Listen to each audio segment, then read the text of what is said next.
Okey. Bismillahirrahmanirrahim. Assalamualaikum warahmatullahi wabarakatuh. Alhamdulillahirabbil alamin wassalatu wassalamu ala asyrafil anbiya'i wal mursalin wa ala alihi wa sahbihi ajma'in. Amma ba'd. Subhanaka la ilma lana illa ma 'allamtana innaka antal alimul hakim. Rabbi syrah li sadri wa yassir li amri wahlul 'uqdatam min lisani yafqahu qawli. Rabbi yassir wa la tu'assir ya karim. Terima kasih pertamanya kepada Cik Syarul dan juga Ikhtisas punya semua warga Ikhtisas lah. Alhamdulillah. Cuma sebelum saya mulakan ni, sebab hari ni saya ke udara, kita ke udara di office. Ke udara di office. Office pula bukan office saya, ini office MNRB. Sebab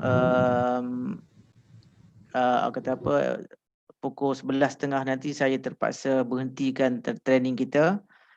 Saya ada kena attend board meeting. Ada satu paper yang nak kena di present. So 11.30 tu kita akan habislah untuk sesi hari ni. Tapi kalau tak habis ke tak apa ke hari ni, kita akan, sebab kita ada besok, insyaAllah besok sampai malam pun tak apa, asalkan tuan-tuan bersedia. Kan besok insyaAllah free, memang free. Sebab memang tarikh 5 dan 6 ni memang saya yang beri, tapi oleh kerana last meeting board tu saya, sebab ada urgent paper yang saya nak kena masuk, so itulah, kita dah plan elok, tapi tak Allah Ta'ala yang lebih berkuasa menentukan perjalanan kita. Okey, sebelum tu saya tadi cuba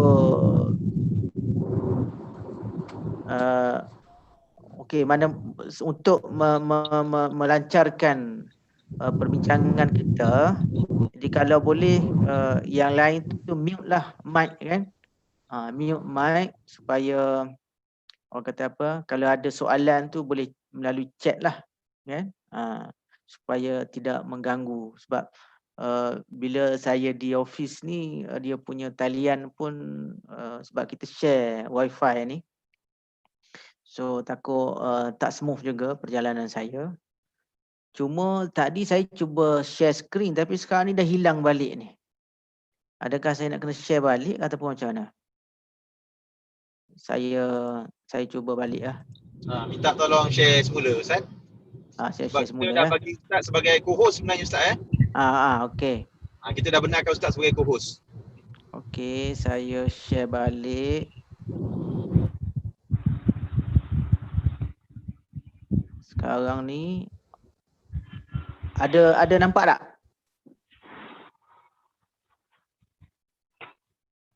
Nampak. Okey, alhamdulillah. So saya rasa bersalah juga dengan Cik Syarul dan juga Ikhtisas, sebab sepatutnya kita plan hari itu bulan 7.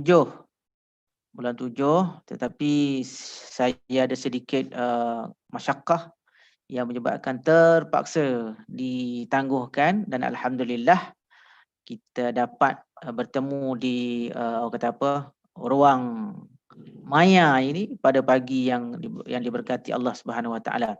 Okey, mungkin tuan-tuan nampak di skrin ataupun di slide itu yang tulisan warna merah tu, I Syariah Mind.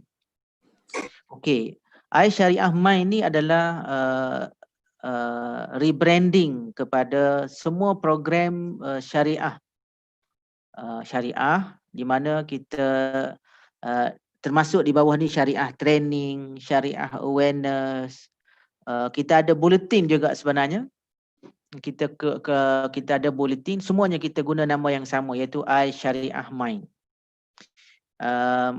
Apa maksud I Syariah Mind ni? Sebenarnya kita adaptasikan daripada satu buku yang ditulis oleh tokoh kewangan Islam negara kita dan peringkat antarabangsa, iaitu Datuk Dr. Daud Bakar, di mana buku dia ada satu buku Syariah Mind. Kan? Syariah Mind. So kita tambah sikit lah I. I tu ikhlas, ikhtisas pun boleh. Kan? Saya. I ikhlas, alamak. Sekejap. Oh, saya tengah ada training pun. Okay, alright. IT telefon sebab tadi ada masalah sikit connection. So I Syariah Mind ni ikhlas, dan juga maksudnya I tu stand for Islamic finance, dan yang lagi penting ialah I tu stand for saya. Jadi kita nakkan supaya semua orang, saya bermula dengan saya mempunyai minda syariah. Dan macam mana yang dikatakan minda syariah tu? Adakah minda syariah ni mesti orang kata apa, nampak macam tawaduk je belaka? Ataupun nampak macam zuhud je? Itu satu cabaran. Yang kita nak bawa ialah Syariah Mind ini, mereka yang mempunyai, orang kata apa, kalau sebut Syariah Mind ni, orang yang mempunyai mentaliti syariah yang tinggi dari sudut kualiti kerja, dari sudut dia punya performance, kan, dari sudut dia punya attitude, dia punya akhlak perfect. Maknanya 360 punya penilaian. Kan, kalau dalam konteks tuan-tuan di ikhtisas, kan, apakah ukuran kecemerlangan dan kejayaan tuan-tuan? Pertama, of course, dari segi production, dari segi bisnes yang dibawa. Lepas tu dari sudut orang kata apa, persistency, for example, kan, manpower, yang itulah yang the scope tu. So Syariah Mind ini kita nak bawa ke satu tahap, daripada satu takut yang orang kata biasa-biasa, kepada satu tahap luar biasa. Itu kita tak nak orang kata kalau kita pegang kepada syariah ni, ini lah, kan, pegang kepada syariah, ini lah rupa dia, selekeh, buat kerja sambil lewa. Tak mau. Kita nak tunjukkan bahawa bila kita mempunyai mentaliti Syariah Mind, syariah, mentaliti syariah, kita tunjukkan we are the best, we are the champion, we are the mana kita we are kat depan belakang. Dan alhamdulillah tuan-tuan, saya tak tahulah tuan-tuan rasa bertuah tak bertuah, tapi bagi saya rasa bertuah sebab saya dapat share grup yang pertama yang saya share benda ni lah ikhtisas. Kan, alhamdulillah. Sebab saya sendiri pun dengan ikhtisas ni ada sentimental value juga, sebab kita ada projek AEP tu kan, Asnaf Entrepreneurship Program. Kan, menampakkan hasil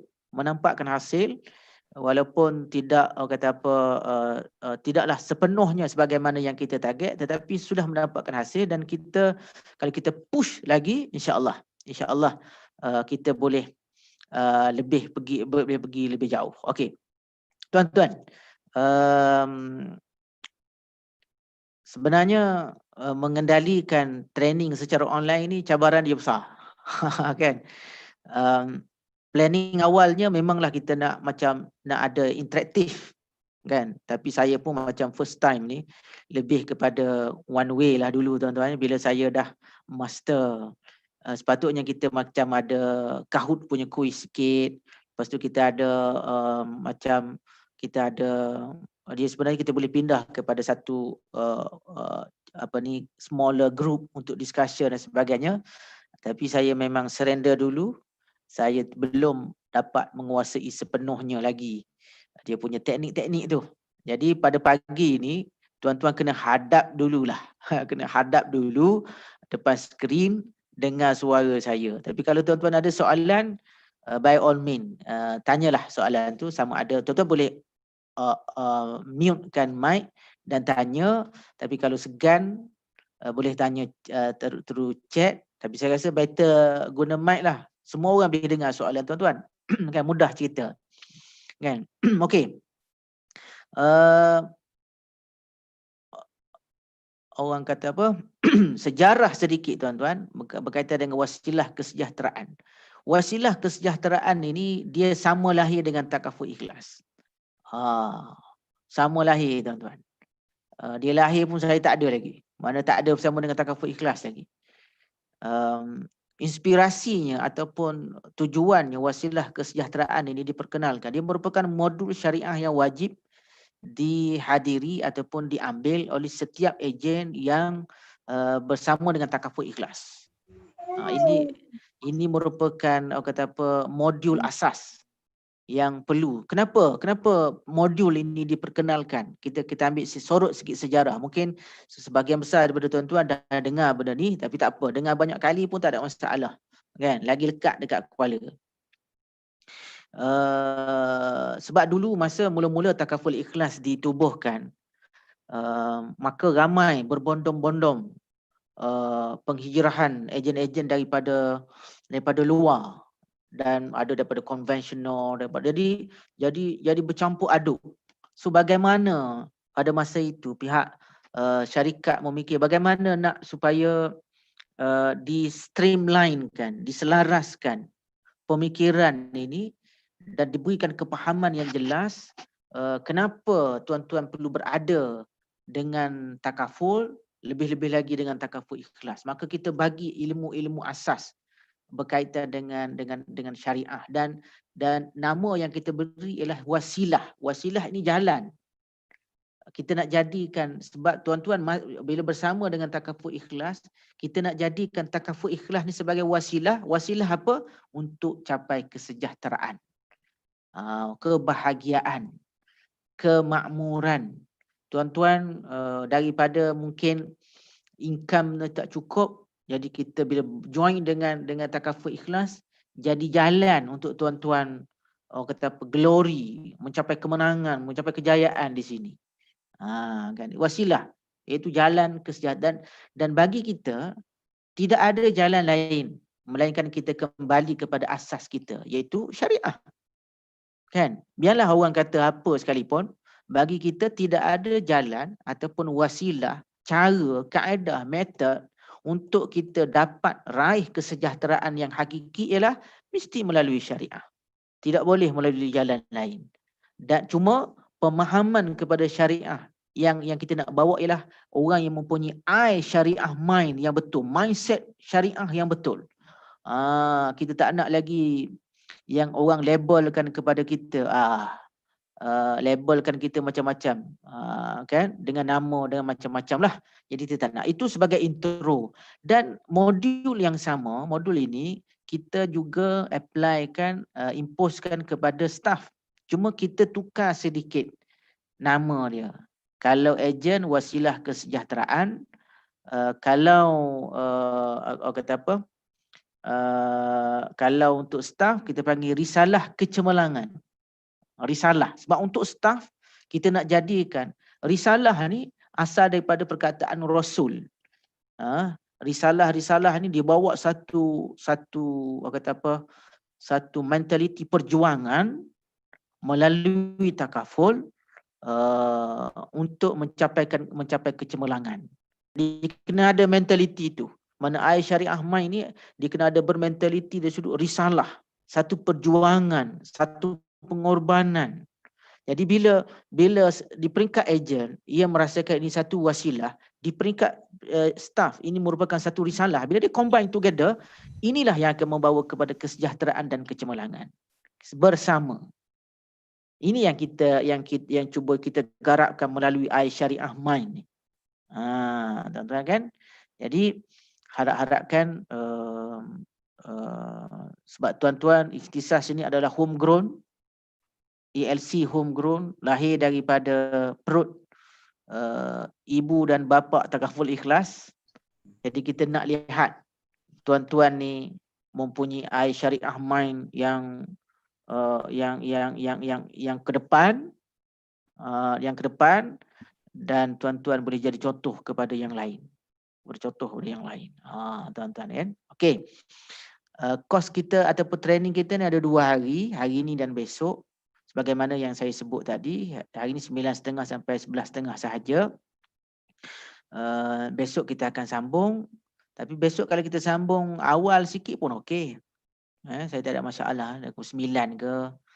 Kan? Tapi kalau tuan-tuan nak stick kepada 9.30, okey jugalah sebab sempat pergi minum dan sebagainya kan. Sebab tadi pun saya nampak ada lagi yang masih duduk atas kereta. Masih atas kereta. Tak apa tuan-tuan. Okey, kita mulakan. Kita kena sedarlah bahawa Takaful Ikhlas ni sebahagian daripada MNRB Group. Kan? MNRB Group. Jadi kita, okey, ini sedikit tentang saya. Kan? Sedikit pasal saya. Mungkin yang baru belum kenal saya, yang lama mungkin kenal, mungkin dah lupa. Kan? Jadi saya peringatkan balik, nama saya ni unik, insya-Allah tuan-tuan kenal sekali takkan lupa dah. Tak ada di Malaysia ni, tak ada dah orang nama macam ni. Dulu adalah seorang tapi dah mati dah. Tinggal saya seorang. Jadi Ustaz Wan Jimizan bin Wan Rahman. Okey. Tuan-tuan nampak kat belakang tu CPIF dan IFP. Itu adalah panggil qualification yang saya ada. Saya letak tu bukan saja-saja nak menunjuk tuan-tuan, tetapi satu cabaran untuk tuan-tuan. Kita berada dalam line service ni, kita mesti tunjukkan kita punya credential, at least qualification. Kan? Tuan-tuan lebih lagi lah, IFP tu wajib lah. Wajib ada IFP. Kan? Sebab sekarang ni orang kalau ada benda tu orang lagi percayalah. Kan? You are qualified. Kan? Sebab kita berada dalam bidang financial planning ni. Kan? Perancang kewangan, maka kita kena support dari sudut credibility kita tuan-tuan. Macam CPIF tu Chartered Professional Islamic Finance. Kalau ikutkan sekarang ni Chartered Professional Islamic Finance the highest qualification lah. Dia adalah chartered. So saya alhamdulillah di penghujung tahun lepas qualification ni saya dapat daripada dia ada satu CP dia panggil CIIF, Chartered International Islamic Finance, yang memang dekat Malaysia lah benda tu. IFP semua orang tahu, Islamic Financial Planner punya ni kan, yang course tu. Walaupun tak praktis tapi qualification ada. Jadi orang tak boleh challenge. Ginilah tuan-tuan, contohnya tuan-tuan kena ada kata dah DR kat depan. Ustaz Dr. Wan Jimizan bin Rahman. Orang tak tanya dah Ustaz Doktor bidang apa. Kan? Tapi kalau doktor katalah bidang Islamic Finance, lagilah ada credibility kan? Sebab saya berada dalam bidang dalam dunia ni. Sama juga dengan tuan-tuan. Kan?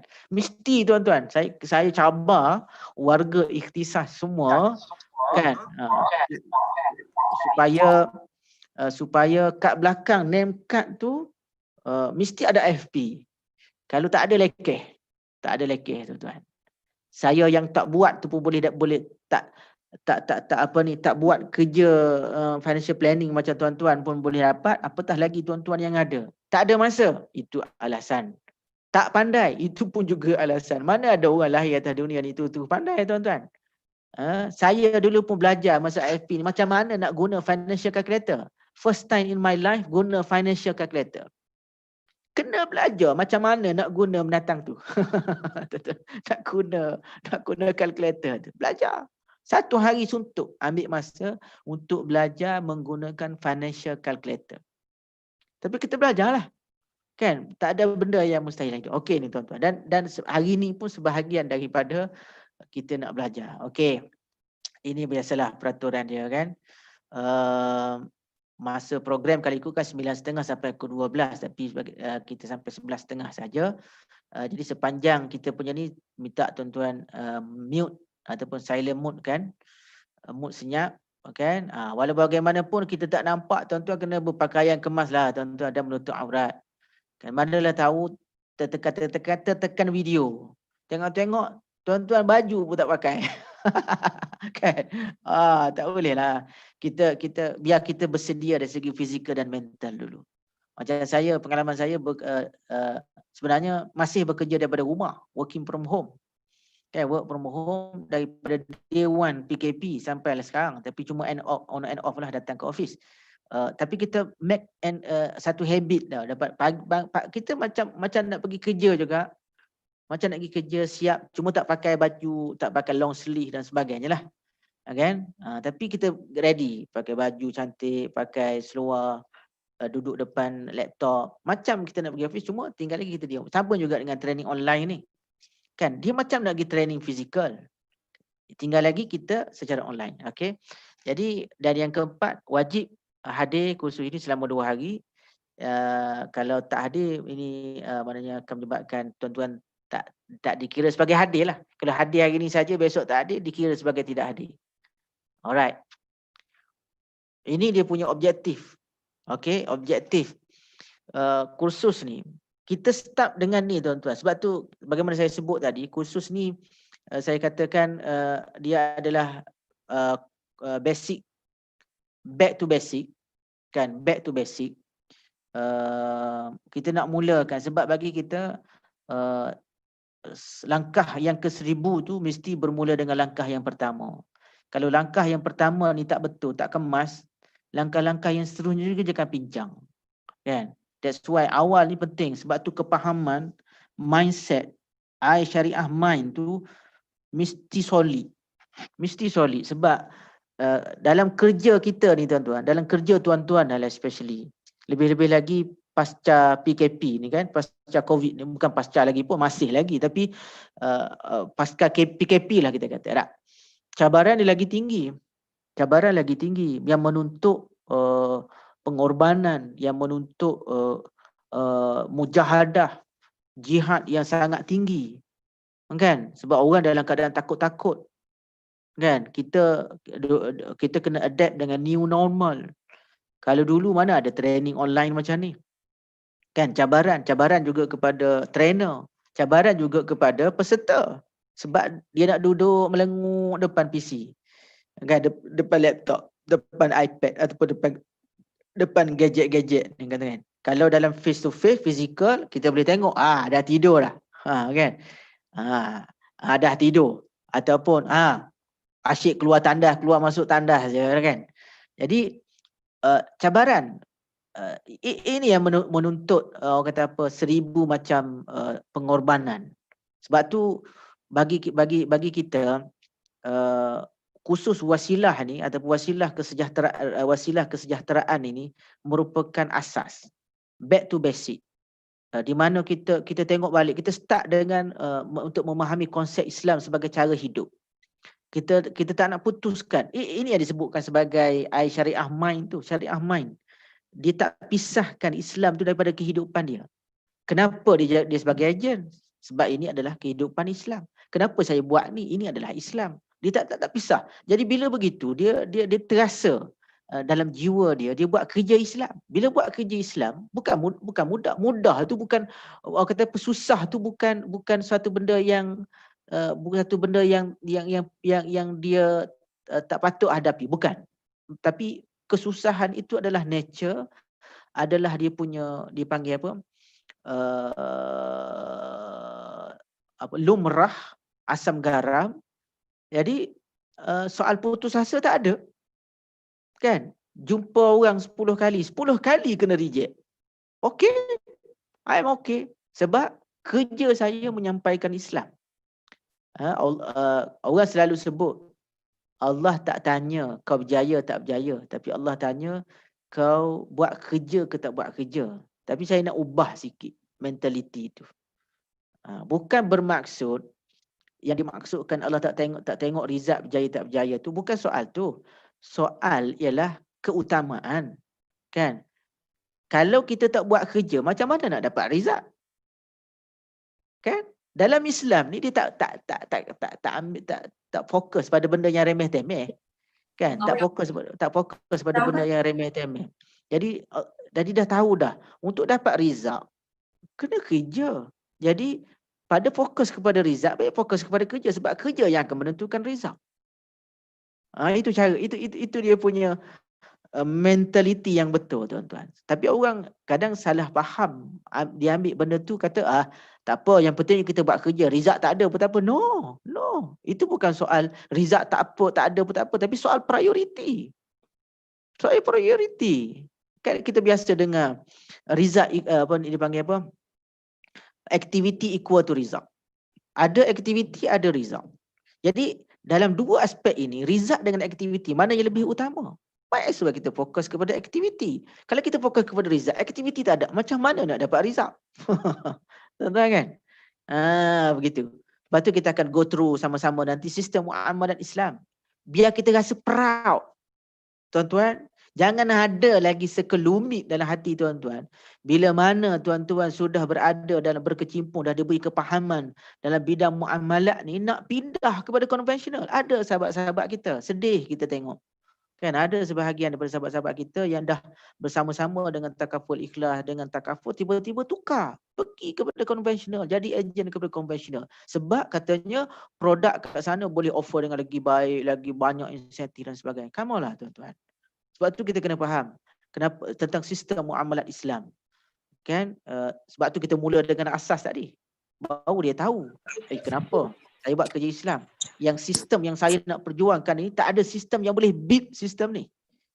Kenapa hari ni dalam certain keadaan konvensional boleh beat? Bukan soal sistem kita tak bagus, tetapi soal orang yang perjuangkan sistem tu tidak begitu cukup, tak cukup bagus. Kita tak cukup bagus. Sistem dah bagus. Ini bukan soal konvensional lagi bagus, tak. Soalnya orang. Kita tengok hari ni tuan-tuan. Adakah kita nak kata dengan kelemahan umat Islam hari ni oleh kerana Islam tak bagus? No. Bukan Islam tak bagus, tapi umat Islam yang kena baiki dia punya orang kata apa? Dia punya sikap, dia punya diri dia kena baiki. Sebab kelemahan kepada Islam yang hari ni bukan kerana Islam tak bagus, tetapi kerana orang Islam yang tidak bagus. Betul. Kita lah tu. Bila kita kata orang Islam, nanti kan tak terasa pula kita. Sama juga dengan sistem. Kalau kita tengok hari ni, kan insurans konvensional mungkin ada yang jauh lebih hebat daripada kita, contohnya. Bukan kerana sistem dia bagus. Kerana kita yang duduk kat dalam tu tak cukup. Sebab tu tuan-tuan, kita yakin, saya tengok macam falsafah ataupun objektif ikhtisas sendiri bagaimana yang nak dibawa sebagainya, kan.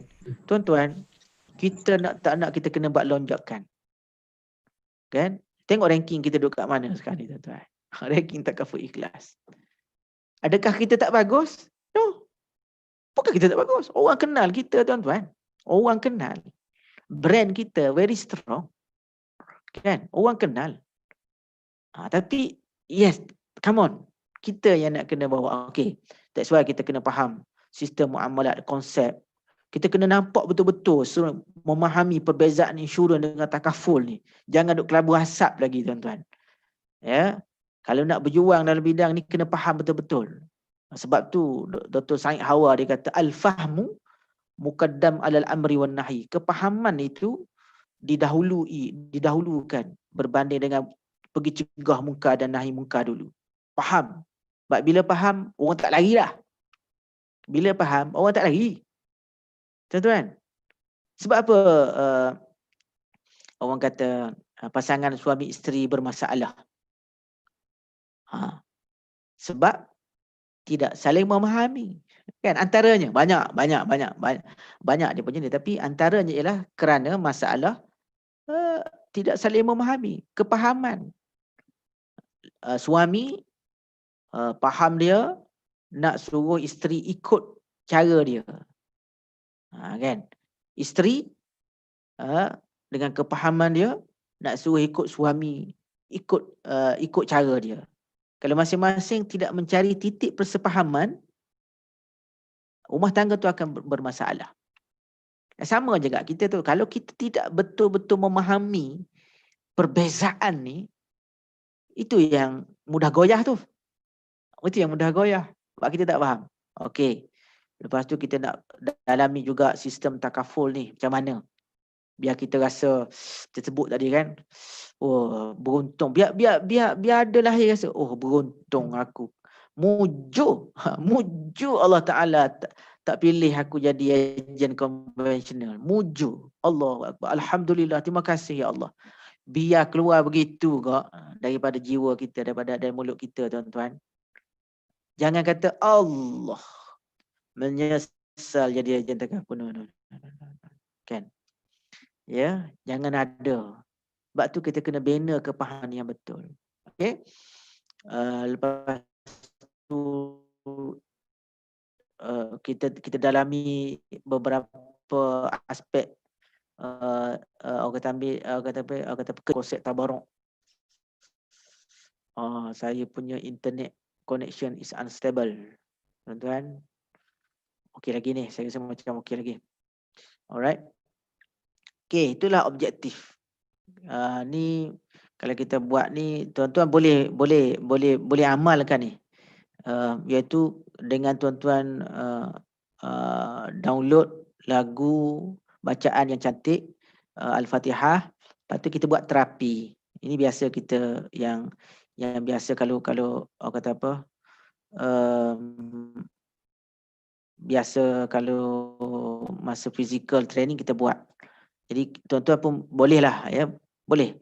Sebab kadang-kadang kalau kita baca betul-betul dengan alunan yang betul, insya-Allah kita akan dapat rasa kemanisannya tu. Tapi itulah kita kadang-kadang take things for granted. Kan? Sedangkan apa benda ni, berapa kali sehari semalam kita duduk baca dalam sembahyang? 17 kali tak? Dalam sehari semalam tak? Kita duduk baca Fatihah, tapi kita take things for granted.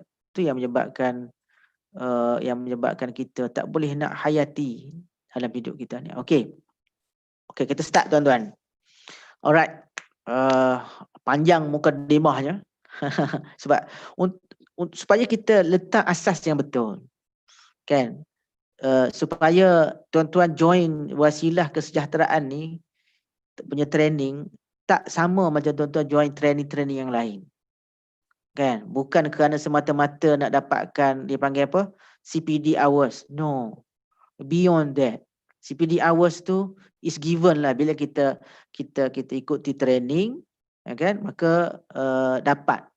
Tapi kita nak letakkan asas foundation yang betul supaya bila mana kita bersama di medan ini, kita memang betul-betul committed. Bukan committed. Kita betul-betul committed. Okey, kita start dengan Islam. Okey tuan-tuan ya, kita start dengan Islam. Ini sudah basic. Back to basic. Kan? Back to basic. Okey. Bila kita start dengan Islam, definitely kita nak kena hubungkan Islam dan kehidupan. Sebab Islam didatangkan oleh Allah untuk bina kehidupan. Kehidupan kita ni tuan-tuan ialah duniawi dan juga ukhrawi. Kan? Untuk kita fokus ukhrawi saja, meninggalkan dunia pun tak betul. Untuk kita fokus dunia dan tinggal akhirat pun tak betul. Kan? Cuma Islam datang untuk kita ajar macam mana untuk kita berinteraksi dengan dunia dan macam mana kita nak berinteraksi dengan akhirat. Sebab ada orang berfikiran tak payahlah hebat berjaya ke apa benda ke apa semua kan. Dia complacent. Boleh makan apa. Tak ada masalah pun. Kan? Ada je orang lain yang tak boleh, tuan-tuan. Okay? Kita sepatutnya bila kita serahkan urusan hidup ni kepada orang lain yang tidak ada rukun iman dan rukun Islam, hancurlah dunia ni. Sebab tu Islam kena memimpin, tuan-tuan. Dalam konteks kita lah. Dalam konteks kita. Sistem muamalah Islam sepatutnya menjadi mainstream kepada sistem keuangan dalam negara kita. Kan? Kita jangan tuduh ni orang tu lah tak buat, tak.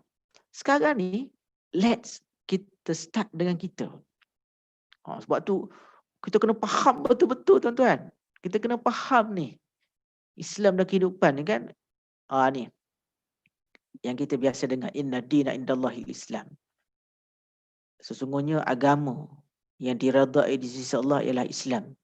Ad-din di sini, okey, bukan semata-mata agama, tapi luas maksud cara hidup kita. Tahu ya?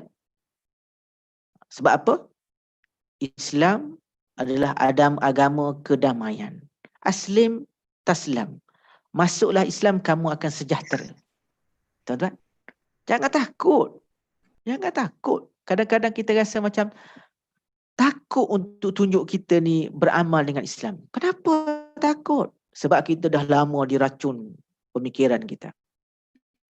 Islam ni malah, kan, kerja lembab, sebagainya, kan, jahat.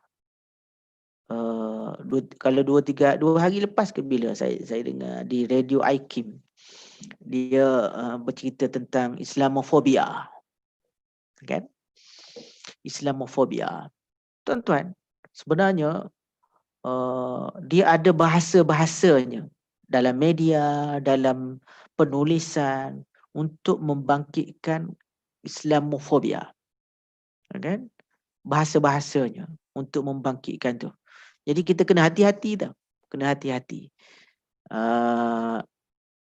Sebab tu dalam skop kita, bidang muamalat ni, kita kena betul-betul tonjolkan dengan cara kita menguasai pasaran, kan, dipanggil market penetration.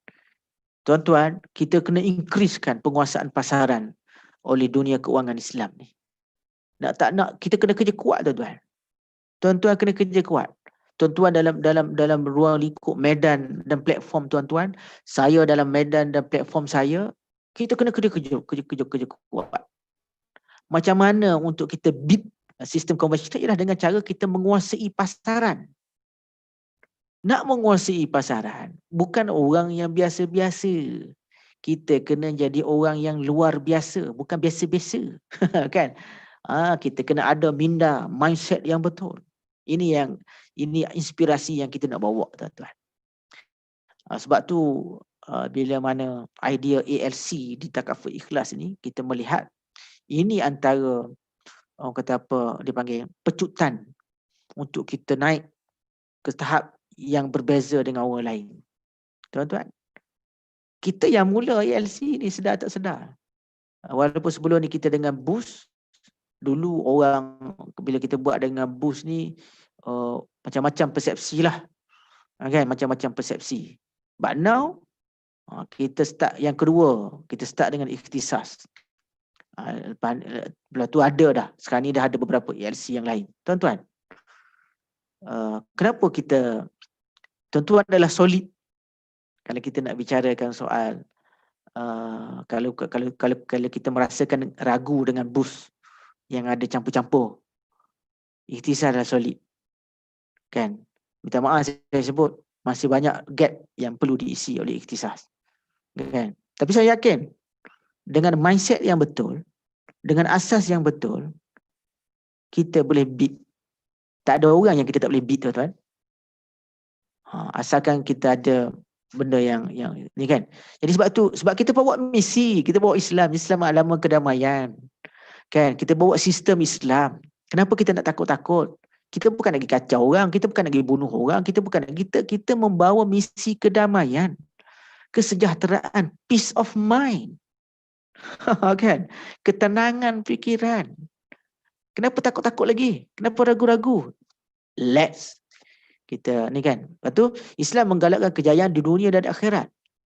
Okey, tuan-tuan. Ini satu juga salah faham lagi. Kan? Ada orang macam saya sebut tadi fokus akhirat. Tak payahlah dunia ni lalai, kan. Tuan-tuan, nature kerja macam tuan-tuan ni, kalau dari segi pendapatan, sky is the limit. Macam saya makan gaji, kerja sampai keluar biji mata masuk balik pun tak rata ya, kan. Kerja kuat ni, belebuk jatuh biji mata, masuk balik tak rata ya gaji. Tapi tuan-tuan, gaji sky is the limit. Kenapa tak push? Oh tak boleh ustaz, kita kena tawaduk. Tuan-tuan, Kita nak tengok walaupun kita kena sebagaimana saya sebut tadi, kan, kena linkkan dunia dan akhirat tu. Kan? Tuan-tuan tak nak ke pakai Lamborghini, Ferrari? Oh, dunia, ustaz cakap. Come on. Itu lambang kejayaan dunia. Bayangkan tuan-tuan bawa Lamborghini, yang masalahnya bawa Lamborghini, Ferrari pergi kelab malam, tapi kita nak orang yang bawa Lamborghini, bawa Ferrari pergi masjid. Keluar zakat, dia yang paling orang kata apa, paling banyak keluar zakat. Dia lah yang paling ke depan bila tuan-tuan. Takkanlah tuan-tuan nak selesa dengan pakai MyV, pakai, bukan soal tawaduk, tuan-tuan. Kita kena grab kejayaan. Kita hari tu tuan-tuan bila ada MTA Star Night dekat Jalan Tun Razak atau apa nama tempat tu. Kan? Berderet nampak orang yang parking Ferrari, Lamborghini, kata-kata sport. Terdetik dalam hati saya. Saya pun masa tu kita bawa kereta, masa tu bawa wife punya kereta. Kan? Vios.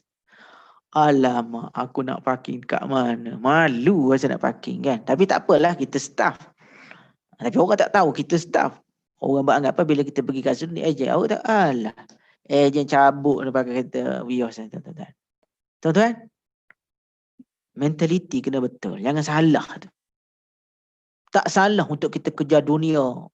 Tak salah untuk kita kejar kekayaan di atas dunia ni. Salahnya bila kita tinggal akhirat. Itu je salahnya. Kan? Salahnya bila kita tinggal akhirat. Tak boleh nak hubungi. Tak boleh hubungkan dunia dan akhirat. Waktu kena betulkan mindset tu. Tuan-tuan. Paling tidak Abu pakai BMW lah, tuan-tuan. Paling tidak. Kan? 3 series yang baru. 330i tu. Kan? At least lah. Okay? Kita nak bila nanti geng-geng ikhtisawat training ni berderet BMW, Mercedes. Ustaz cerita pasal duniawi. Kalau ada yang cerita kat situ, saya luku kepala tuan-tuan, kan. Yalah, sebab kita duduk dalam dunia ni bukan kita duduk di alam akhirat lagi. Ceritalah pasal dunia. Kan? Cuma asas tu kena betul. Asas tu kena betul. Kan? Dunia yang dihubungkan dengan akhirat. Kita tak lupa akhirat. Kita tak abai. Kita tak lalai. Kan? Banyak tu. Tak habis tuan-tuan 11.30 ni. Kan? Tak apa. Kita sambung besok sampai tengah malam. Tak apa. Yang ketiga, Islam menyatu padukan umat manusia. Tuan-tuan. Kita bawa sistem Islam. Sistem muamalah Islam. Tapi kita duduk bergaduh. Ejen treaty bergaduh dengan ejen ALC. Kalau ada. Minta tak ada.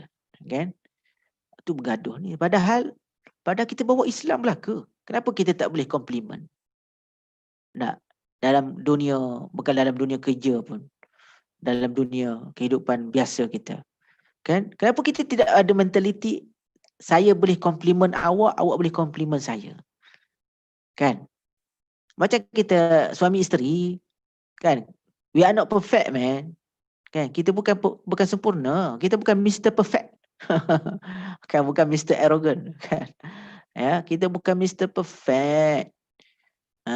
Tak boleh kita nak cari macam watak Kushairi dalam drama 7 Hari Mencintaimu 2.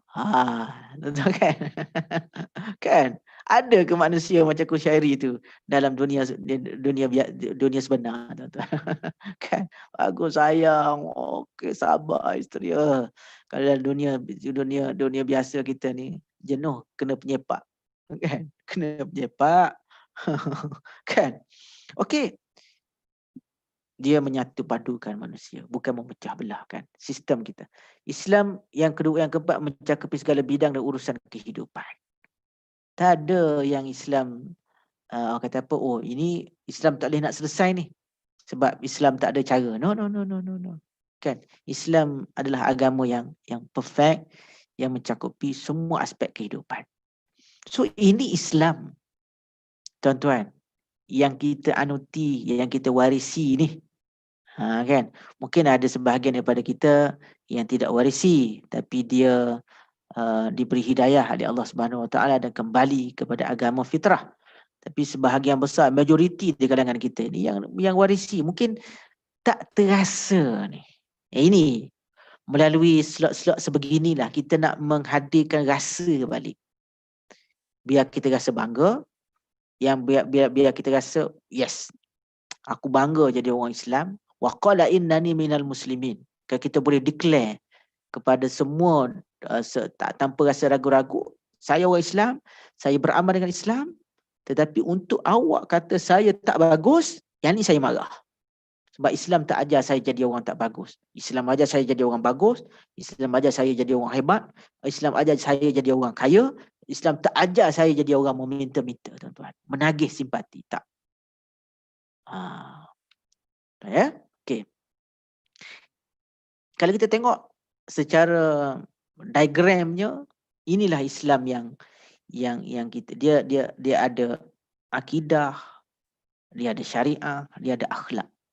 Itu Islam. Tiga komponen yang besar, yang pembahagian Islam.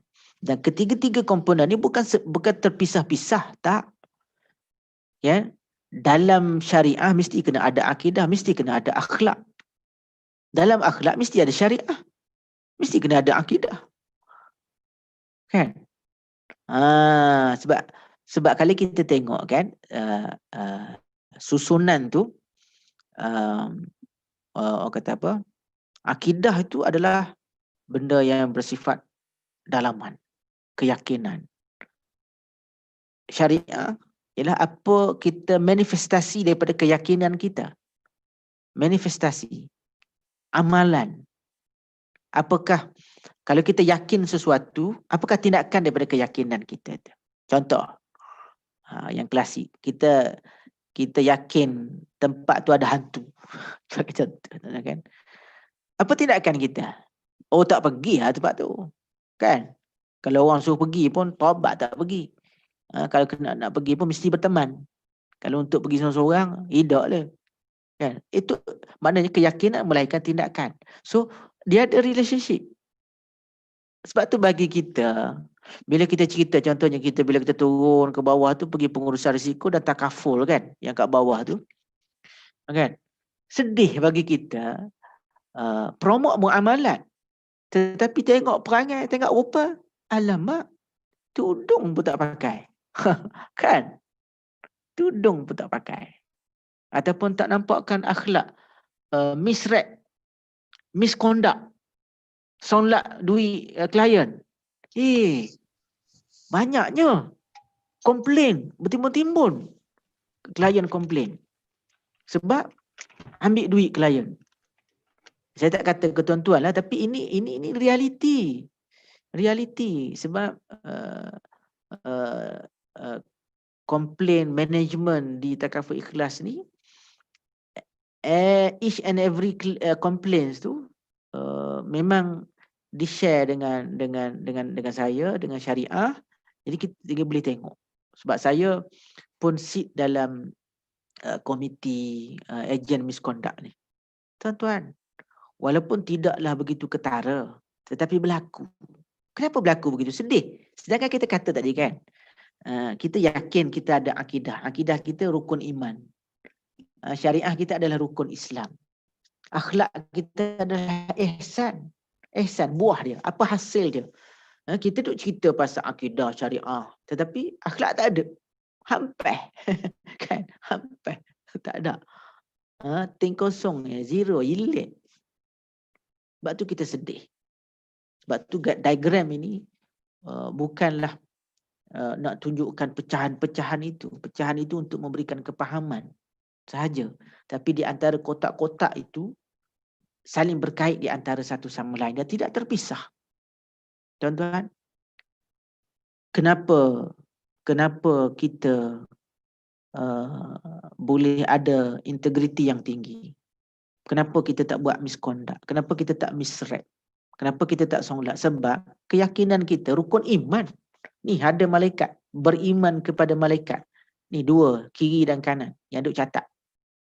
Ini adalah auditor yang tak tidur dan yang kerja dia mencatat. Kan? Kalau auditor manusia biasa, kalau auditi letak bawah kapet, tak nampak dah. Tapi ni tak boleh letak bawah kapet. Kan? Sepatutnya isu integriti di kalangan kita, isu amanah bagi orang Islam tak timbul isu, tuan-tuan. Ya, sebab kita Allah memang duk monitor kita dah. La ta'khuzu sinatun wala naum. Mengantuk pun tak, apatah lagi tidur. Okay? Ngantuk pun tak. Ni mungkin di kalangan kita ni ada yang mata dah kuyu. Mata dah kuyu. Dan ni kan. Allah Ta'ala ni mengantuk pun tak, apatah lagi tidur. Ini yang duduk monitor. Lepas tu pula ada pula malaikat kiri dan kanan. Rakib dan atid yang mencatat kebaikan dan keburukan kita. Tak patut timbul tu, tuan-tuan. Ya. Lepas tu akhlak. Sebab tu bila kita pegang kepada sistem Islam, kita keyakinan kita, tuan-tuan, kalau kita nak translatekan dalam bentuk yang mudah faham, orang Islam ni orang yang mempunyai confident tinggi sebab dia akidah, iman dia kepada Allah solid, confident levelnya tak ada seorang pun boleh beat. Tahap keyakinan dia, tahap kekentalan dia, jiwanya mantap. Lepas tu dari segi syariahnya, orang Islam ni paling kuat bekerja. Ini another perspektif daripada diagram ini. Orang Islam kuat kerja. Tak pernah, sebab kalau kita tengok dalam syariah tu kan, dalam bawah syariah ni berkaitan dengan amalan dan aktiviti, each and every conduct dalam Islam ini ada garis panduan dia. Do's and don't, apa yang patut, apa yang tak patut, apa yang patut, yang bagus dorongannya, kan? Dapat buat sini dapat pahala berganda-ganda, tuan-tuan. Itu adalah satu drive, pushing factor yang orang kata apa, orang Islam ni lambang, manifestasi daripada itu adalah orang Islam ni adalah orang yang very high performance. Kan? Macam mana nak ada high performance kalau tidak ada keyakinan? Kan? Jadi ini yang diajar akidah, syariah dan akhlak. Satu perspektif, saya ambil perspektif yang lebih dekat dengan kita lah, tahu kan?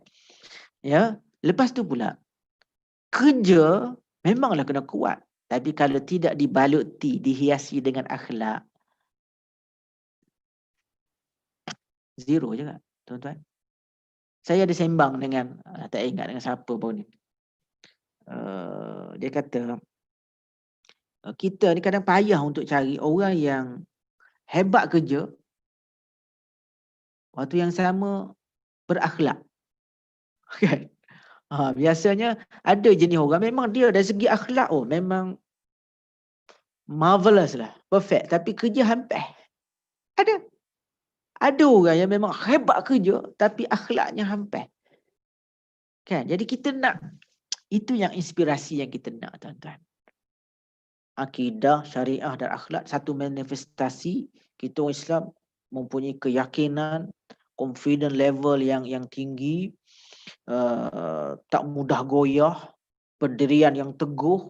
Waktu yang patu, yang kedua dari sudut amal kerjanya, amal islaminya, dari segi gerak kerjanya. Kalau kita tengok dalam syariah, tuan-tuan, dia sebenarnya menyusun atur gerak kerja kita.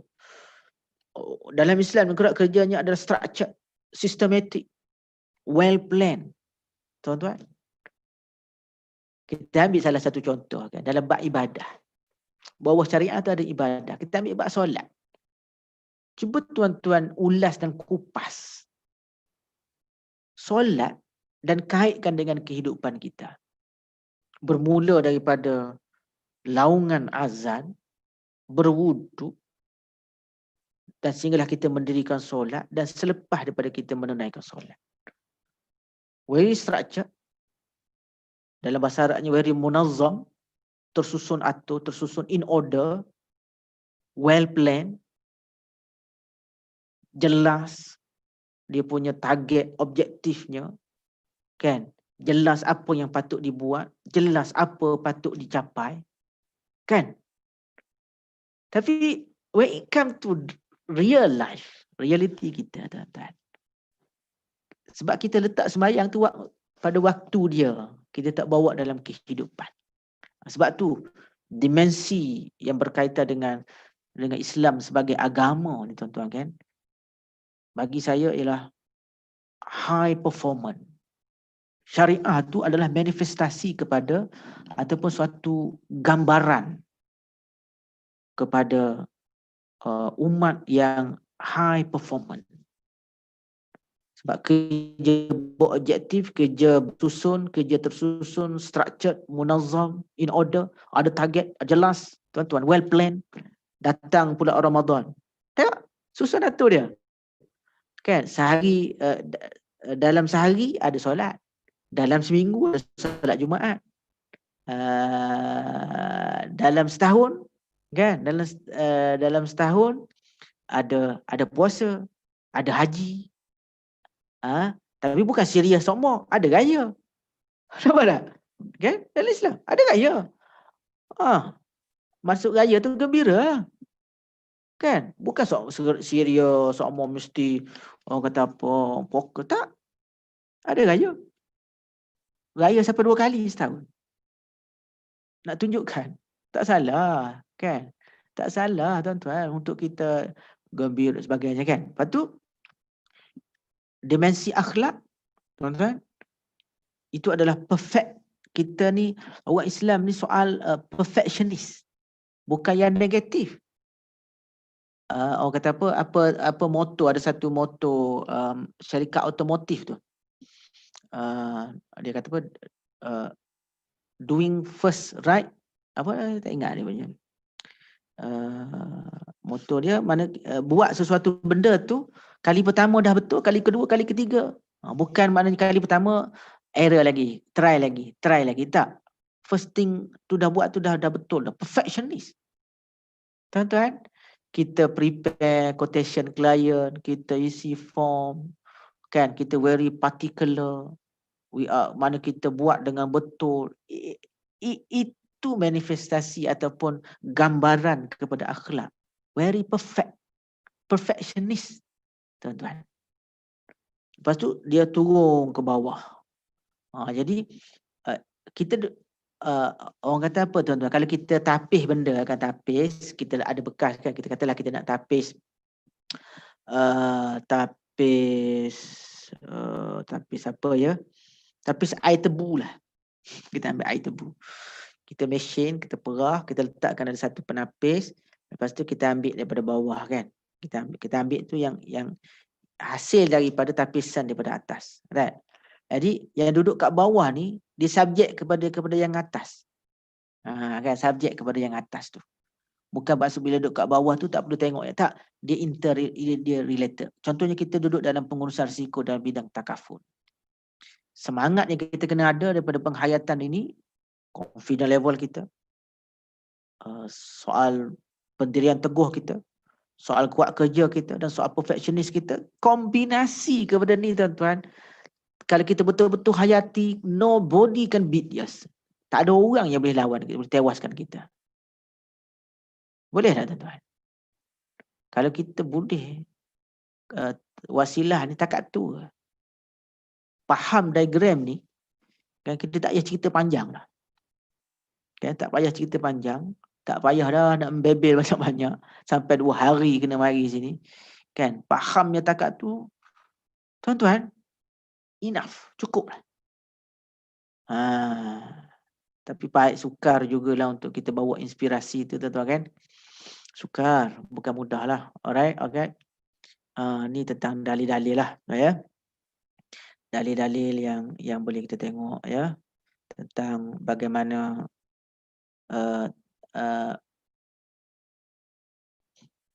saya tak nak pergi yang teknikal ni. Okey. Pasal sumber perundangan. Ini satu lagi gambaran. Saya tak nak pergi kepada teknikal lah. Apa itu Quran, sunnah, ijma', qiyas, Lepas tu kita nak sebut pun kalau bukan yang daripada aliran agama, tergeliat lidah ni. Istihsan, masalih mursalah, qaul sahabi, uruf. Dari segi teknikal, kita kadang-kadang kita ni terlalu fokus kepada benda technical aspect yang menyebabkan kita lupa kepada apakah inspirasinya, apakah motifnya, objektifnya daripada apa yang kita kita nak share. Sebenarnya kalau kita tengok tuan-tuan ya, Islam ni dia bukan plug and play. Kan? Plug and play. Plug and play, betul lah, plug and play. Bukan. Maksudnya bukan main pakai petik macam tu je. Bukan bermakna maksud saya bila bukan main petik bukan Islam tu susah. Kan? Islam adalah agama yang mudah, yang senang, tapi nak tunjukkan bahawa Islam ni ada asas dia, ada rujukan dia. Kan? Ada panduan dia. Kan bukan boleh main petik je, kan? Ataupun dan sumber-sumbernya mesti solid. Yang first, yang empat itu yang dipersetujui oleh para ulama, disepakati. Yang kedua tu yang kat bawah tu ada ulama terima sebagai sumber, ada ulama tak terima, tapi yang first four tu itu yang solid. Maknanya kita dalam hidup ni mesti kena ada panduan, kena ada rujukan tuan-tuan. Ya. Dan rujukan kita mesti solid. Bukan main entah dia tu kata kod tak mau. Kan? Kita kena latih begitu. Dalam kerja kita pun kita ada manual, kita ada code of conduct kita ada panduan, ada teknik, ada prosedur, ada proses yang kita nak kena observe, yang kita nak kena follow, yang kita nak kena rujuk dan sebagainya, kan. So nak tak nak tuan-tuan, this is Islam. Kenapa kita share benda ni? Tadilah matlamat ataupun objektifnya ialah supaya lahir satu rasa selepas daripada training kita ni. Yes, aku sanggup apa saja demi Islam. Biar ada rasa gitu tuan-tuan. Yang digambarkan oleh Nabi, kita berada di akhir zaman ni ibarat macam genggam bara api. Kita pegang Islam ni hari ni ibarat macam genggam bara api. Apa maksud? Anytime akan terlepas. Macam ibarat bara api, anytime akan terlepas. Itulah ibarat kita pegang. So kita tak nak tuan-tuan. Kita nak orang yang pegang Islam walaupun bara api, kita pegang, kita genggam dia sehingga bara tadi jadi abu. Tuan-tuan. Faham tak maksud saya? Kita pegang kepada sistem Islam, sistem muamalat Islam ni sehingga api ibarat tadi bara api tadi padam. Kita boleh kuasai dia, kita boleh beat bersama dengan sistem ni. Bukan pegang-pegang, nampak conventional offer lagi bagus, cabut, lari. Sedih bila dengar kalau dia pergi, sahabat-sahabat kita ni kalau pergi dan untuk dia seorang tak apa pula tu, betul dia kempen pula, kutuk pula kita. Masya Allah. Sedar ke tak dia yang dikutuk tu sistem Islam? Walaupun kita tak katalah apa yang ada ni dah perfect 100%, tetapi kita menuju kepada yang lebih baik, yang terbaik, insya-Allah. Betul? Okey. Ini tentang Al-Quran. Ya, ini adalah orang kata apa? Kekuatan yang kita ada. Kekuatan yang kita ada dalam perspektif yang lain, kita kena bersahabat baik dengan Al-Quran, tuan-tuan. Baca tak apa dah. Baca tak apa dah. Jangan tinggal Al-Quran. Yang baiknya baca, tadabbur, amal. Kan? Itu yang baik. Tapi kalau tak boleh nak buat, saya nak amal tak boleh, Ustaz, tadabbur, baca pun malas, tak boleh. Maknanya buat yang kita boleh buat. Tapi kita orang Islam ni kena target yang highest lah. Ketiga-tiga sekali.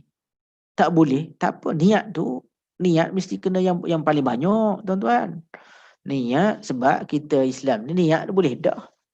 Bukan saja-saja niat, kita niat dengan kesungguhan lah. Kan? Jangan tinggal Al-Quran. Ini adalah rujukan, tuan-tuan. Dia adalah jawapan kepada semua masalah kehidupan kita. Kan? Semua masalah kehidupan kita.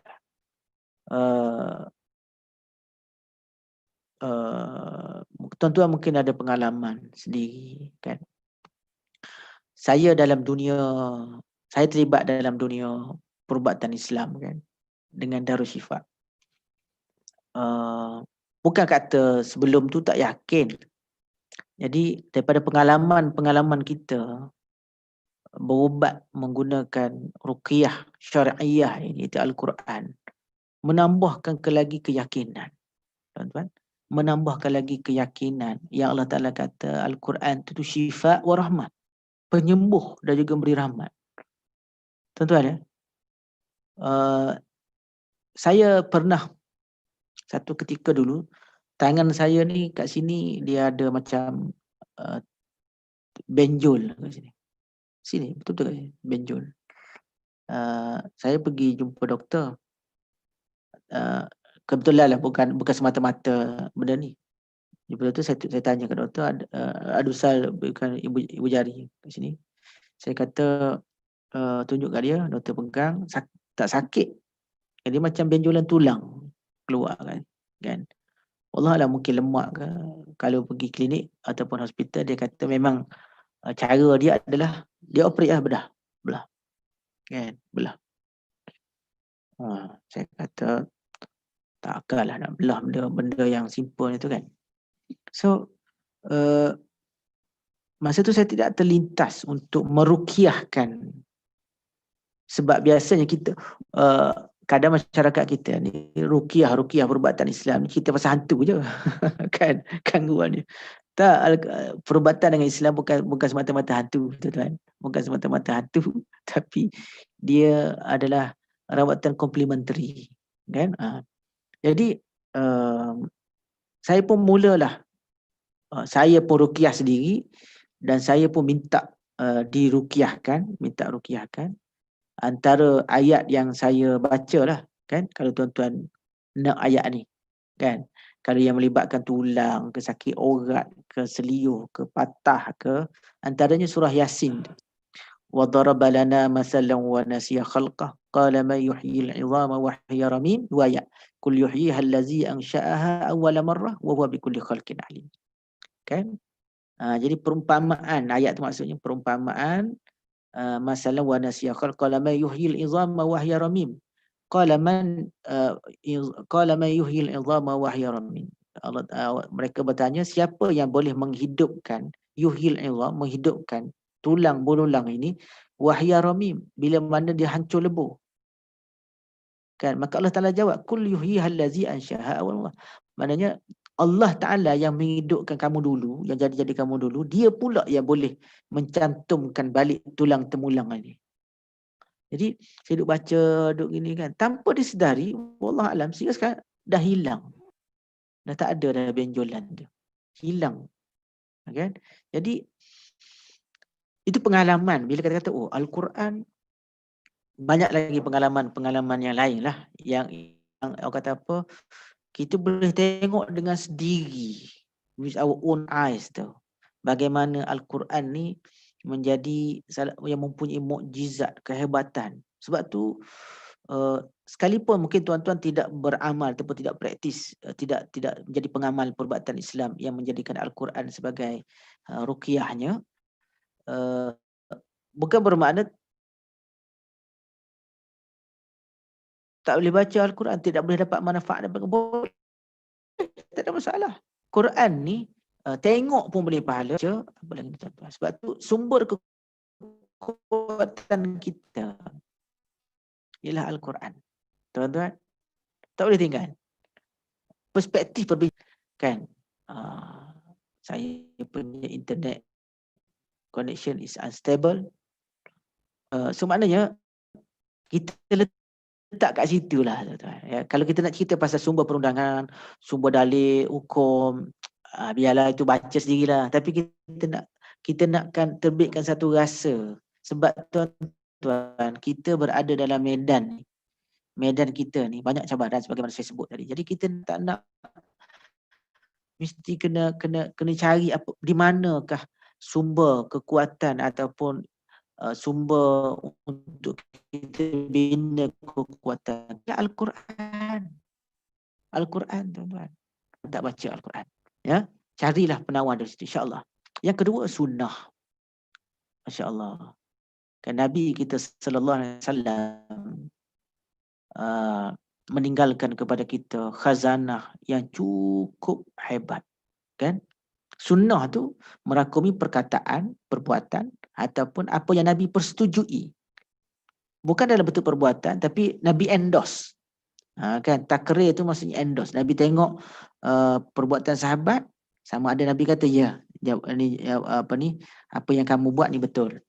Kan, macam dalam peristiwa sahabat meruqyah menggunakan Al-Fatihah. Kan? Jadi bila balik cerita kepada Nabi, apa yang kamu buat kami baca Fatihah. Nabi kata betul, ya, itu betul. Kan? Ataupun yang memang Nabi sebut perkataan ataupun yang berbentuk perbuatan Nabi. Subhanallah, tuan-tuan. Kehidupan Nabi adalah terjemahan kepada Al-Quran. Untuk kita faham Al-Quran, tengoklah kehidupan Nabi. Tengok macam mana kehidupan Nabi, tuan-tuan. Committed, berdisiplin, keyakinan yang tinggi. Kalau tidak keyakinan, macam mana boleh berlaku peristiwa hijrah? Bagaimana boleh berlaku Nabi pergi ke Taif?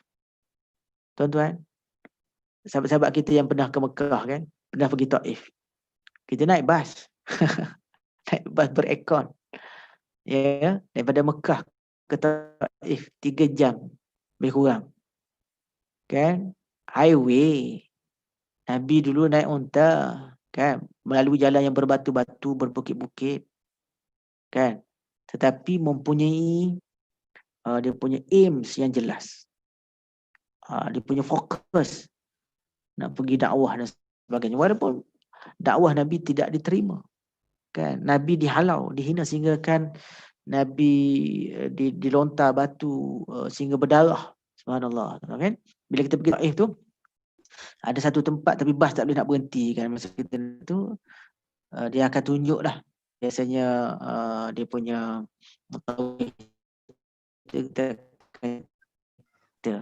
di situlah tempat Nabi berlindung diri daripada penduduk Taif yang lontar batu tu. Sehingga kan di-offer oleh malaikat Jibril untuk, tapi Nabi tolak. Ini orang yang tengoklah sunnah Nabi, tengoklah kehidupan Nabi. Macam mana nak kenal Nabi kita, sirah Nabi pun kita tidak baca. Ada tak buku-buku sirah di rumah, tuan-tuan? Kan? Ada buku terjemahan oleh Yadim, Ar-Rahiqul Makhtum, terjemahan bahasa Melayu. Tebal buku dia.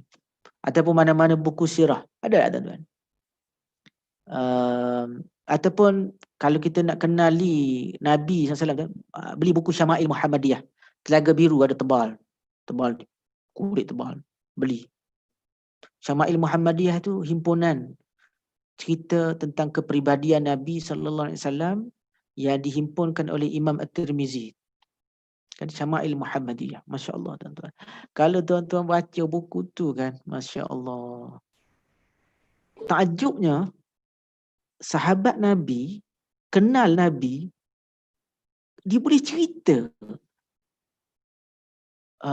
berapa urat janggut, bulu dada Nabi macam mana, kan, tapak tangan Nabi macam mana, kan, hidung Nabi macam mana, mulut Nabi macam mana, mata Nabi. Tuan-tuan boleh cerita tak fizikal pasangan masing-masing? Yalah, jangan cerita yang tak patut ceritalah, kan.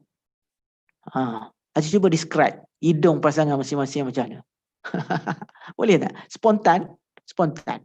Jangan duk fikir. Spontan. Cuba buat sendirilah, tak payah jawab lah dalam grup kita ni. Kan? Boleh? Telinga. Kan? Isteri cuba describe telinga suami. Boleh cerita tak tai lalat suami ada berapa?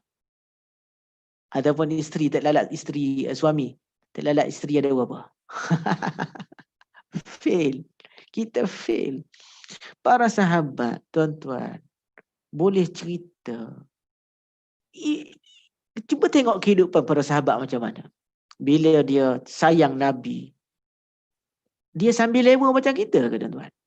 Tak. Kan? Nabi kata, siapa yang nak berperang? Semua.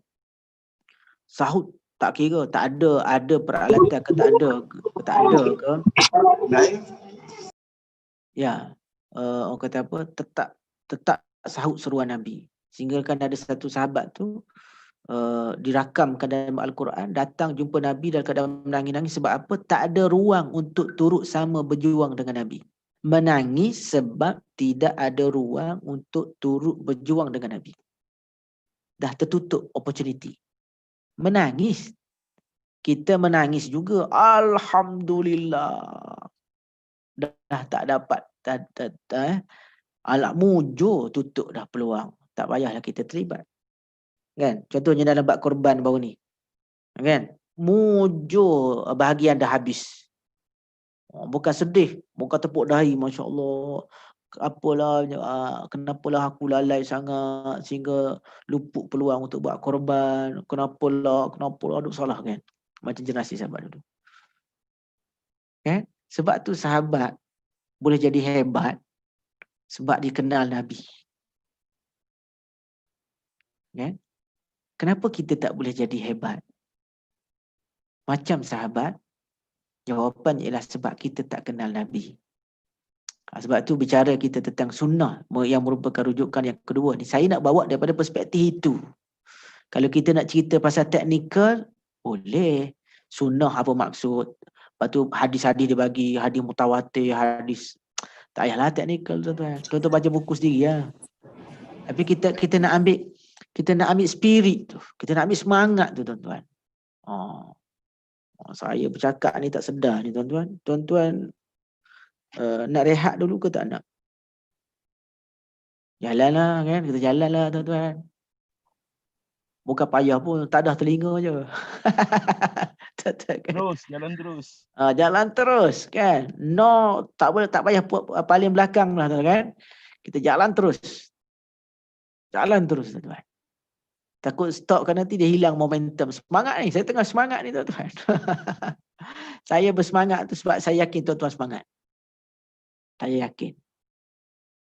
Saya yakin tuan-tuan pun bersemangat. Okey? Biar nampak begitu, tuan-tuan. Ya. Kita ambil satu perspektif dari situ itu je lah. Kenapa sahabat dulu hebat? Kerana dikenal Nabi. Kenapa kita sekarang ni tak hebat? Sebab kita tak kenal Nabi. Kita nak cerita pasal Nabi pun payah. Boleh tak kita describe pasal fizikal Nabi? Kalau kita baca, tuan-tuan, dalam Syama'il Muhammadiyah tu, kan sekarang ni dia ada satu orang boleh pakai lukis ni, pelukis ni kan. Kan polis kan dia boleh gambarkan je. Tuan-tuan, kalaulah dibenarkan melukis gambar Nabi sallallahu alaihi wasallam, boleh nak lukis. Kita bagi kepada yang pakar buat lakaran tu, baca hadis Nabi yang diceritakan oleh para sahabat, memang boleh lukis exactly. Kita boleh dapat gambaran. Saya rasa boleh hampir 100% tepat. Sebab gambaran para sahabat tentang Nabi, dada macam mana, tangan, kaki, kepala besar. Subhanallah, tuan-tuan. Sebab tu mereka hebat. Nak hebat? Kembali kepada tengok balik sunnah Nabi, tengok cara hidup Nabi. Kan? Nabi ada putus asa tak, tuan-tuan? Tak ada. Mana Nabi putus asa? Kan? Kita kata sayang Nabi, kata ikut sunnah Nabi. Kan? Kena reject 2-3 kali, fed up lah. Kan? Kena reject 10 kali, kena reject. Fed up. Apa punya bisnes ni asyik kena reject je. Nabi bukan setakat kena reject, tuan-tuan. Ya, kena balik. Nabi kena baling sampai berdarah. Diceritakan berdarah tu sampai mengalir penuh kasut Nabi. Darah. Subhanallah. Kita pernah orang baling dia orang? Tak pernah kan. Paling tidak orang tak angkat phone je. Tak reply message. Itu je. Lantak dia. Dia tak nak reply pun kan. Tak putus asa. Kalau tengok dari segi kesungguhan, tak boleh lawan. Tak boleh lawan kita tuan-tuan kan. Hijrah Nabi. Tengok macam mana. Kita daripada Mekah ke Madinah ataupun Madinah ke Mekah naik bas 6 jam. Kematu punggung. Duduk dalam bas aircon. Jalan highway. Berapa lane? 3 lane, 4 lane. Jalan. Highway. Nabi naik onta. Berbukit bukau. Tapi very determined.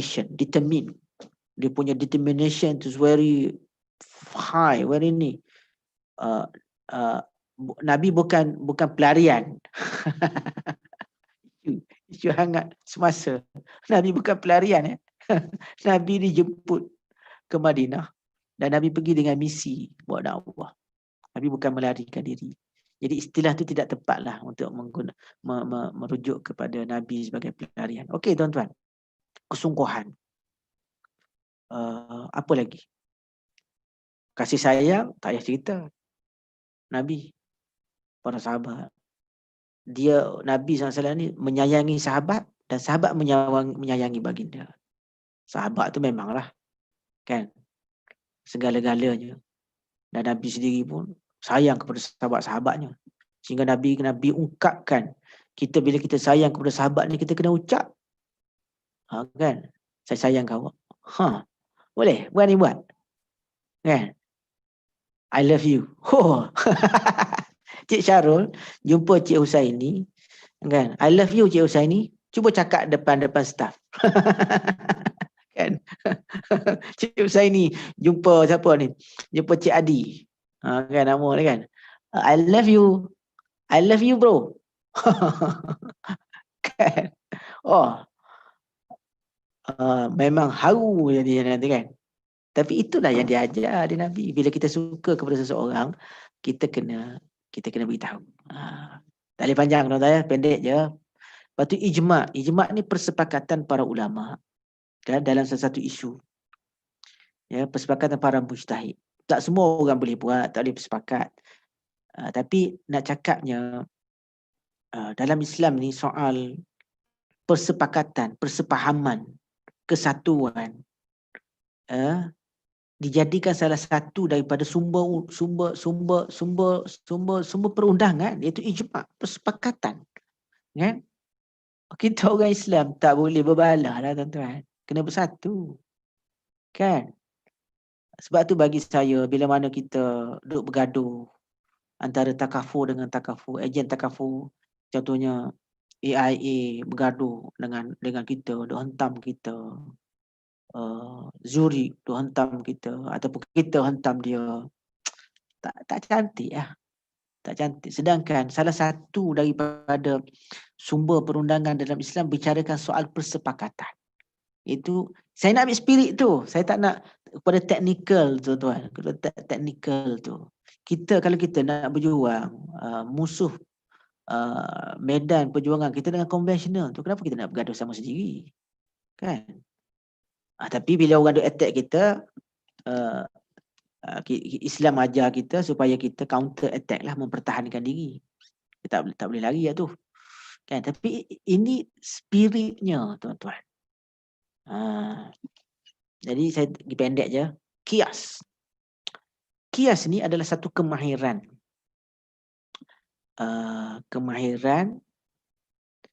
Orang kata apa? Kemahiran untuk membuat perbandingan. Kalau ikut dari segi teknikalnya, ada masalah baru yang belum ada hukum, maka dia buat qiyas. Qiyas ni buat perbandingan, membandingkan dengan hukum yang telah ada. Adalah teknik-teknik yang digunakan. Jadi tuan-tuan, qiyas ni adalah satu kemahiran, kompetensi. Nampak tak? 4 sumber hukum yang disepakatkan oleh para ulama, salah satunya berkaitan dengan kompetensi. Tuan-tuan, Saya cuba ulas daripada different perspektif lah tuan-tuan ya, sebab saya tak nak pergi go into technical tu kan. Sebab kita dah banyak dah bicara pasal technical tu, dan kita pun akhirnya bogged down dengan technical aspect tu.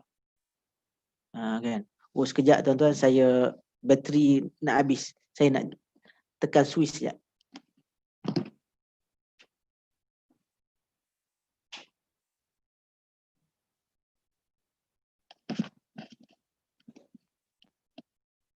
Alright. So kalau kita tengok tuan-tuan, Al-Quran, Sunnah, ni dua yang tak boleh ni. Lepas tu soal yang Quran dan Sunnah dia orang panggil internal lah, kita panggil internal kan. Dua bersifat eksternal, ijma' dan qiyas. Ini sumber perundangan kita, sumber Islam. Nombor 4 ni lagi jelas, soal kompetensi, soal skill. Kan? Ijma' soal jiwa, soal emosi, bersatu, soal persepahaman. Kan? Titik persamaan, bukan titik perbezaan. Ijma' ialah merujuk ke titik persamaan. Qiyas adalah soal kemahiran, kompetensi. Tuan-tuan, ini Islam. Ini Islam, tuan-tuan. Come on, kita tak bangga ke? Tak rasa hebat ke, tuan-tuan? Kita pergi. Okey. Habis pasal soal sumber. Ciri-ciri syariat dalam Islam. Daripada Allah sumbernya. Ini saya dah ulas tadi. Kan?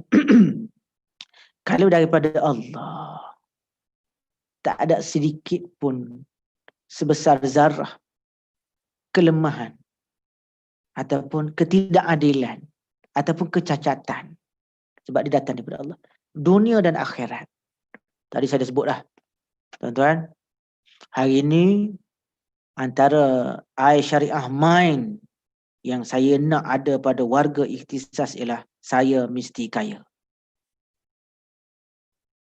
Ukuran kekayaan yang saya nak tengok ialah tuan-tuan memiliki kenderaan mewah. Biarlah tuan-tuan nak kata saya dunia, aku dunia, tak kisah. Kan? At least tuan-tuan pakai kereta BMW. Kan? BMW. Kan? Tak nak main kereta-kereta Proton yang Proton Saga ke semua. Bukan saya menghina, tuan-tuan, bukan saya menghina. Saya nak ubah mindset, syariah mind tadi tu. Kan? Kan? Itu ukuran dia.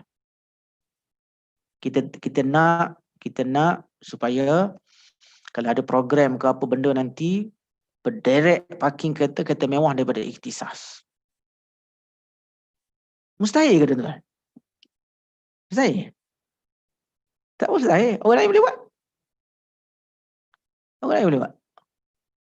Cuba tengok kat ejen AIA. Tu yang mak janggut, yang Datuk Seri Mahathir tu kan. Hebat sangat ke dia, tuan-tuan? Bukan saya merendah-rendahkan dia, tak. With due respect. Cuba kita nak sebutnya, apa lebih dia? Apa kurangnya kita? Kan? Apa kurangnya kita? Lebih dia ada janggut. Kita pun boleh ada janggut. Kan? Boleh trim juga janggut apa? Kan? Janggut tidak memberi apa-apa, tapi kita ada otak. Dia ada otak, kita ada otak. Sama kan? Adakah dia rujuk kepada Quran lain, sunnah lain, qiyas dan ijma' lain? Tak. Malah kita boleh kupas macam hari ini, daripada perspektif yang berbeza, sepatutnya kita lagi inilah. Kesesuaian syariah dan ketetapannya, maknanya dia tidak berubah. Yang sempurna. Tuan-tuan. So,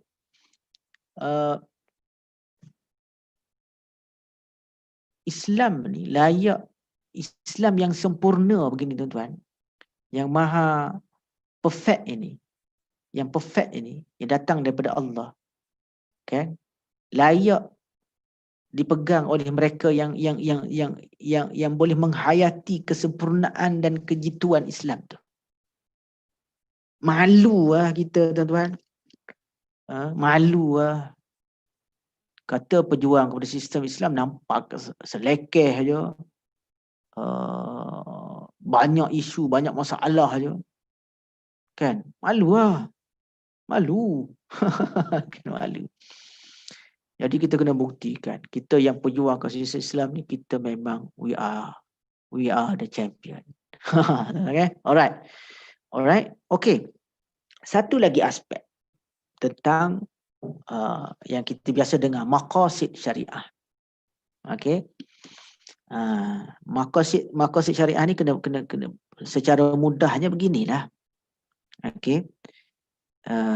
Islam yang kita anuti ni,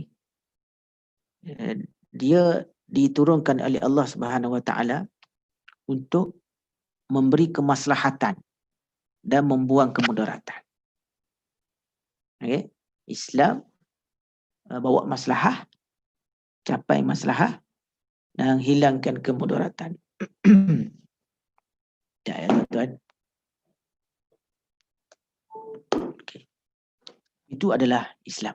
Itu adalah maqasid syariah. Maqasid syariah ini mengajar kita tentang menentukan prioriti dalam kehidupan. Dia ada daruriyat, hajiyat, tahsiniyat. Itu teknikalnya. Okay?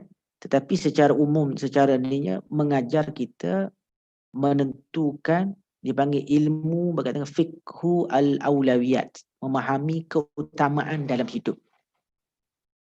Sepatutnya tuan-tuan, kita orang Islam ni dalam bab pengurusan sepatutnya kita excellent, hebat. Sebab kita diajar dengan ilmu maqasid syariah, ilmu bagaimana kita boleh menentukan mana yang perlu diutamakan, first thing first, kan? Mana yang ini semua ada dalam Islam. Kan? Yang kita belajar bawah pada maqasid syariah ni. Kan? Daruriyat ni contohnya yang sini kan 5 benda: menjaga agama, jiwa, keturunan, akal, harta, kan? Kalau kita tengok kan tuan-tuan, agama, jiwa, keturunan, akal, 4 berkaitan dengan diri, betul tak? Diri. 1, hifzul mal, harta. Kan? Harta. 1 nisbah 4. Kan? Ada juga berkaitan dengan harta. Okey. Kan salah satu daripada perkara yang akan ditanya di akhirat nanti kan, la tazalu qadamu 'abdin yaumal qiyamah, tidak akan berganjak kaki anak Adam pada hari kiamat hatta tus'al an arba', sehinggalah ditanya tentang 4 benda. Antaranya an malihi, tentang hartanya, min aina iktasabahu wa fima anfaqa. Tentang harta ditanya 2 soalan. Mu ambil daripada mana dan kamu belanja kat mana. Tuan-tuan, ini yang kita nak supaya harta ni ditakbir, dia urus sekalian orang macam tuan-tuan. Orang yang ada kepahaman. Supaya dia tak pergi ambil harta daripada sumber yang tidak betul dan tidak belanja pada benda yang tidak betul. Maknanya bukan, jangan salah faham tentang hadis ni. Oh, kalau macam tu tak payah ada harta, tak payah hari ni nanti kena banyak tanya, tak? Tuan-tuan, bukan itu perspektif yang salah. Sebab tu salah satu daripada 5 perkara penting yang dijaga dalam Islam ialah memelihara harta. Maknanya Islam tak pernah halang, tidak pernah letakkan halangan kepada kita untuk kita mencari ataupun mengejar harta. Tapi Islam datang bagaimana harta tadi perlu diurus dan ditadbir dengan betul. Itu je. Kan? So jangan rasa bersalah untuk kejar harta dunia.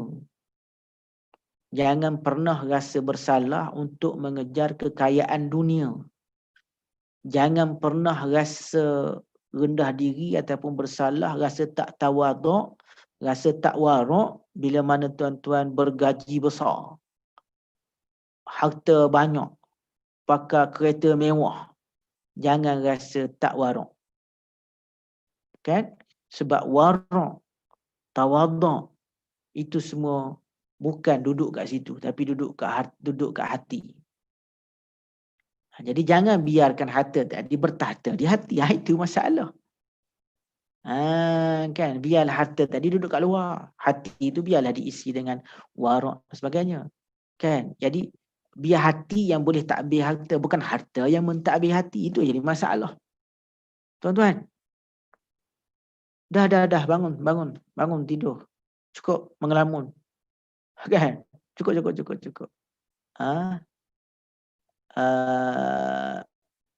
Siapa-siapa yang minta maaf tuan-tuan, kasar bunyi, tak suka pun tak apalah.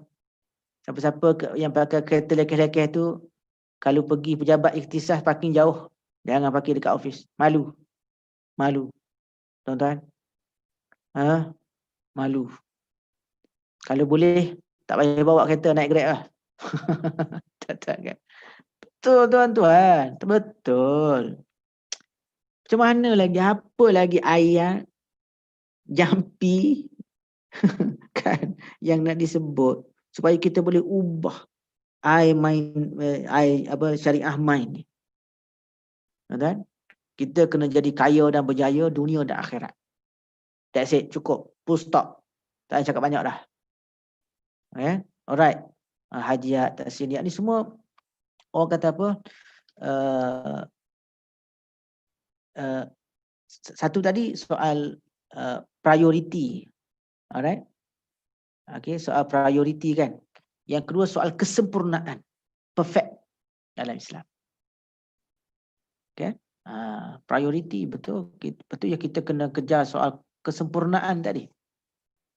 Sebab daruriyat, tahsiniyat, hajat tahsiniyat ini juga adalah aspek kesempurnaan.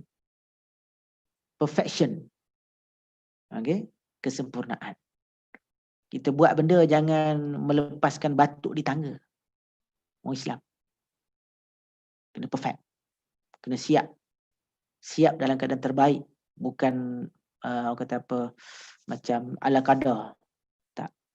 Ini perspektif maqasid syariah. Janganlah kita duduk bilang daruriyat, hajiyat, tahsiniyat.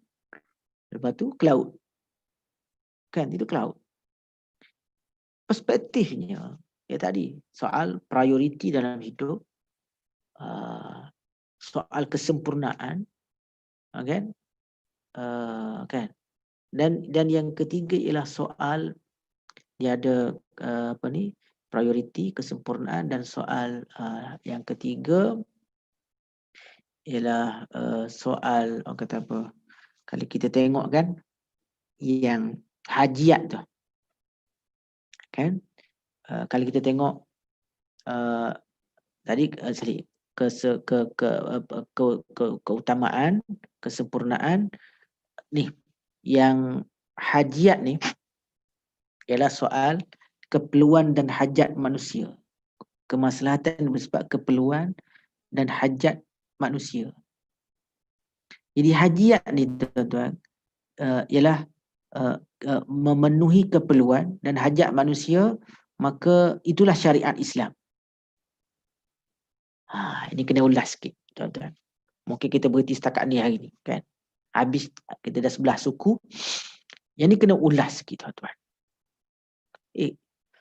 Kalau kat dalam konteks kita orang Islam hari ni, sebenarnya menjadi tanggungjawab kita untuk memastikan keperluan dan hajat manusia datangnya dari air tangan orang Islam. Ini yang kita sebut BMF tu. Buy Muslim first. Bukan soal kita nak boycott orang. Bukan. Kan? Bukan kita nak boycott produk orang lain. Tak. Soalnya kita nak supaya apa bezanya air tangan kita dengan air tangan ada orang yang argue begitu. Kan? Ada orang argue begitu. Dia kata Nabi dulu pun pernah makan rumah pak saudara dia yang bukan Islam. Kan? Nabi ada misi lain tuan-tuan. Ada misi lain. Sekarang ni dalam konteks kita, apa keperluan dan hajat manusia?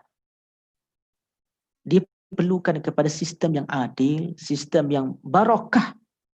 Sistem takaful lah tuan-tuan. Tidakkah ayat itu, kenyataan itu, satu dorongan yang hebat untuk kita? Tuan-tuan, hajiat dalam Islam ialah satu kemaslahatan yang bersifat memenuhi keperluan dan hajat manusia. Dalam dunia ni, ada tak manusia yang dia kata tak apa, saya sistem macam mana pun tak apa, saya tak kisah. Dan tak adil pun, I'm okay. Kan? Tak.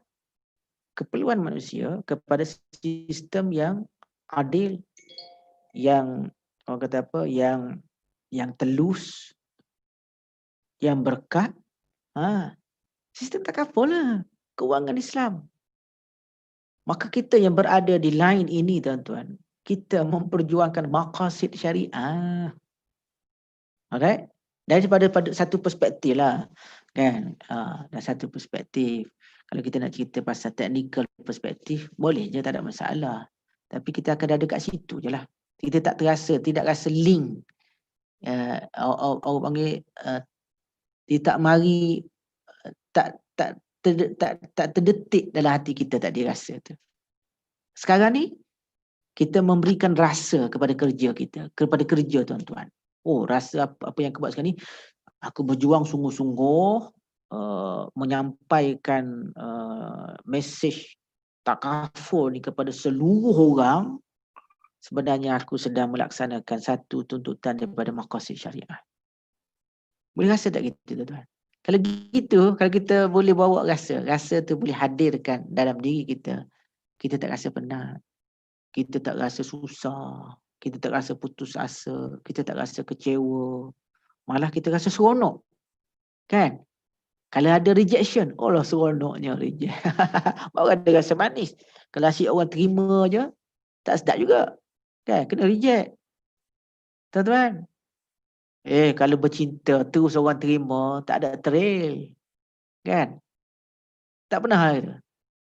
Tuan-tuan tak pernah bercinta? Alah, kelentong. Alah, nampak macam muka baik. Kan? Tuan-tuan, kalau ada rejection, baru ada thrill. Kan? Mula-mula kita hantar WhatsApp, tersalah hantar. Sorry, tersalah. Tak apa. Kan? Kita rasa macam pernah kenal you. Mula. Lepas tu, dia pun cepat lah. Itu adalah teknik-teknik lama yang orang pakai kan tak? Dah kena reject. Kan kita pun dah kadang-kadang hantar bunga. Mamak mana hantar bunga ke aku, buat dalam bakul sampah. Kita berjumpa. Kan? Kena reject. Jumpa lagi, kena reject. Jumpa lagi, reject lagi. Kan? Kena kutuk lagi.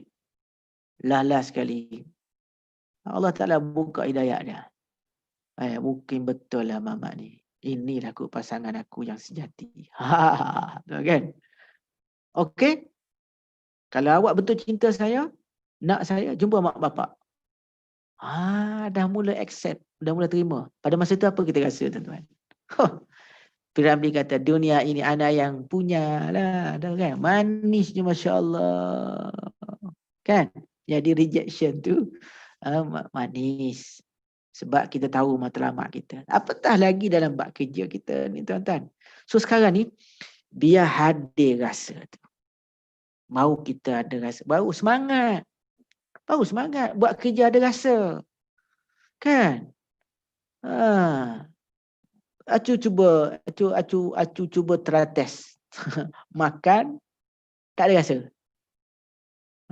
Makan nasi tengah hari nanti, tak ada rasa. Tawa pun satu rasa kan. Tawa tak, manis pun tak, masin tak cukup, tak ada. Sedap tak makanan kita tu? Tak sedap tuan-tuan. Kan? Saya yang tak boleh hadir masa first temu janji itu dengan tuan-tuan ni sebab kena hospitalize, masuk hospital. Kan? 5 hari masuk hospital. Kena gastrik teruk.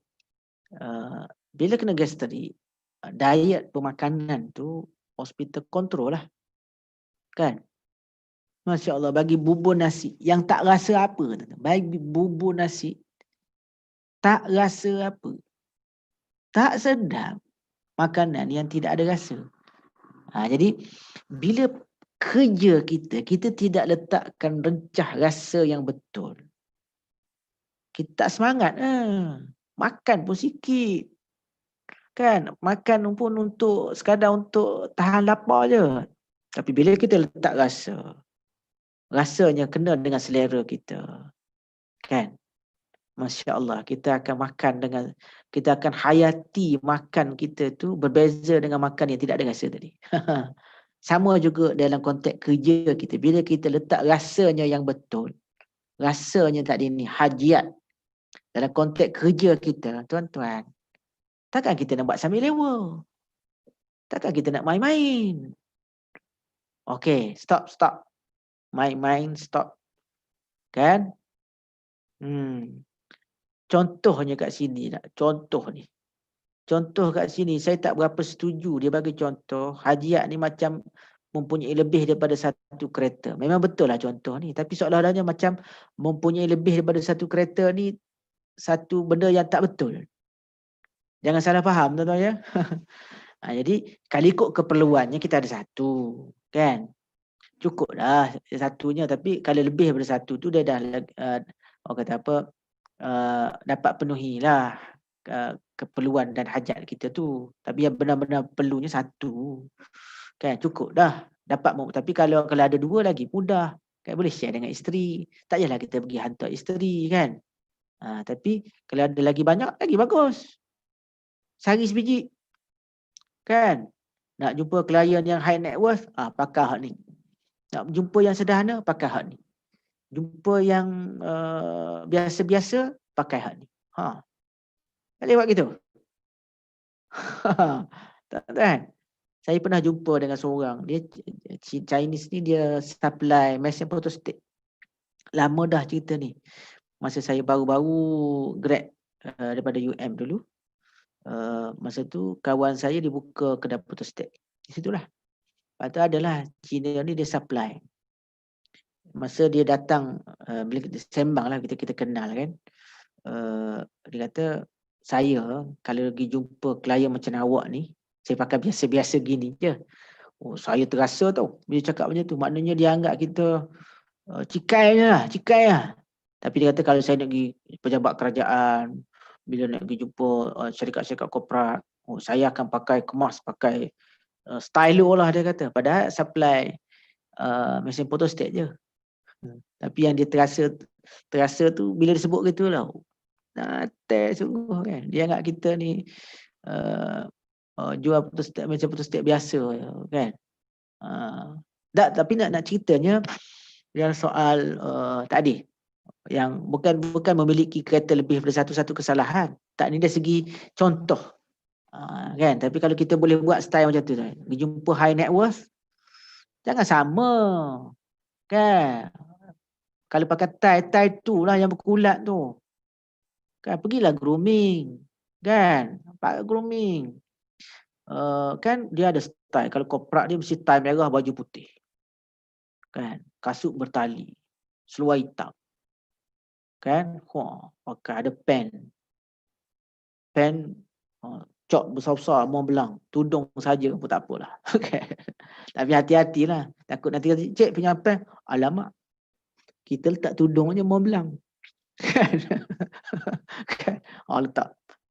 Sebab orang lelaki ni tuan-tuan, pen, aksesori, jam.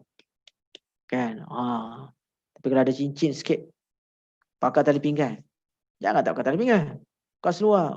Pakai seluar tak pakai tali pinggang. Apa nak pergi jumpa korporat? Saya bagi ejen. Tak. Tuan-tuan. Sebab kalau kita tengok kan tadi kan, priority, kesempurnaan, ni, komitmen untuk memenuhi keperluan manusia. Ini maqasid syariah yang diajar kepada kita. Jadi ada 5 minit je tuan-tuan untuk 11.30. Jadi bagi masa saya untuk pack untuk saya naik ke tingkat 12. Saya sekarang berada di tingkat 11. Untuk tingkat 12 untuk ready dengan board meeting lah. Board ni kena standby dekat depan tu. Kalau tidak kan nanti orang tercari-cari. Saya pun kelar kabut. Kan? Jadi saya rasa yang tahsiniat ni soal kesempurnaan tadilah. Okey. Saya rasa untuk hari ni kita berhenti setakat tu. Besok kita akan sambung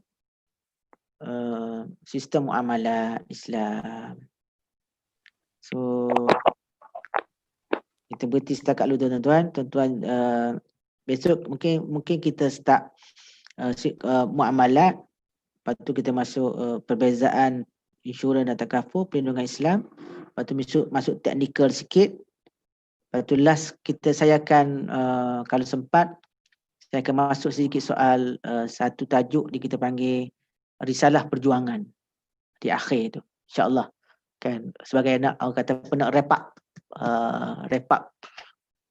kepahaman, kita wrap up dengan satu misi, kita boleh pergi jauh insya-Allah. Jadi saya rasa setakat tu dulu Cik Syarul untuk pagi ni.